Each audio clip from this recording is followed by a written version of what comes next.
قالوا من الحق هو عندنا أصلا وما عندهم من باطل نحن عنه في غنى. واضح؟ ولو عيد: دع الباطل وأهل الباطل فما عندهم من حق هو عندنا أصلا وما عندهم من باطل نحن عنه في غنى. ولذلك تجد البعض يقول: اقرأ فما وجدت من حق اقبله وما وجدت من باطل فرده، وما يدريك أنك أخذت الباطل تظنه حق.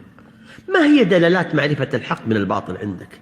ما هي موازين الفرقان أن تعرف هذا كلام أولياء الرحمن أم شقشقة أولياء الشيطان حتى يكون عندك فرقان تميز به بين الحق والباطل؟ وأنت لا تزال حديث عهد بإسلام أو جديد في استقامة أو جديد في معرفة الأدلة، فإذا بك تخوض أمور يتوقف عنها الكبار وأنت تخون فيها الغمار. اعرف قدرك والزم غرز العلماء واسلك سبيل التوحيد والسنة، وإياك وبنيات الطريق فتتبع أهل الأهواء والبدع تظن أنك على شيء وأنت تتخبط في كل شيء. احذر أن يقودك دعاة الباطل. يأتينا من يقول الجماعة الفلانية فيها خير والجماعة الفلانية فيها خير، ومن قال لك أنهم شياطين يمشون على الأرض؟ كل فيه خير وفيه شر، لكن ما فيه من خير أليس مخلوط بالشر؟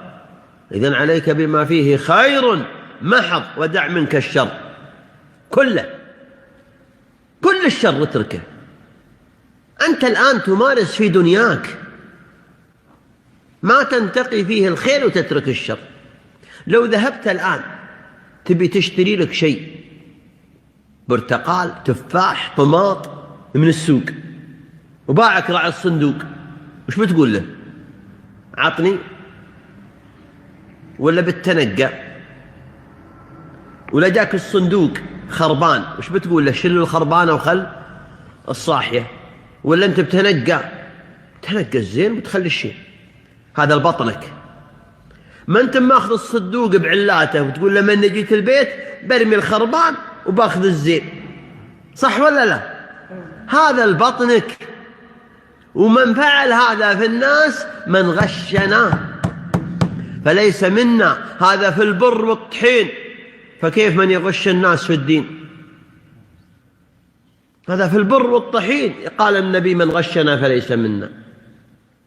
فإذا أتيت في أمور دينك تسمع داعي من دعاة البدع وتقول اللي عنده من الخير باخذه واللي عنده من الشر بخليه، وأنت شي يدريك أنه قال خير ولا شر؟ ألا تعلم أن الفتن والشبه خطافة؟ عمر بن الخطاب لما وجد النبي صلى الله عليه وسلم في يده نسخة من التوراة، هل التوراة كلها باطل؟ حرف بعضها، لكن الباقي والمحرف هل نعلم ما هو الذي حرف والذي بقي؟ لا. ماذا قال له؟ قال خذ منها ما فيها خير واترك ما فيها من شر يا عمر؟ قال أمتهوكون يا ابن الخطاب وقد أتيتكم بها بيضاء نقية لو كان فيها خير ما ضلوا. هل تعون هذا الكلام؟ قال أمتهوكون يا ابن الخطاب، يعني أنت في شك من أمرك لما تأخذ من هذه النسخة.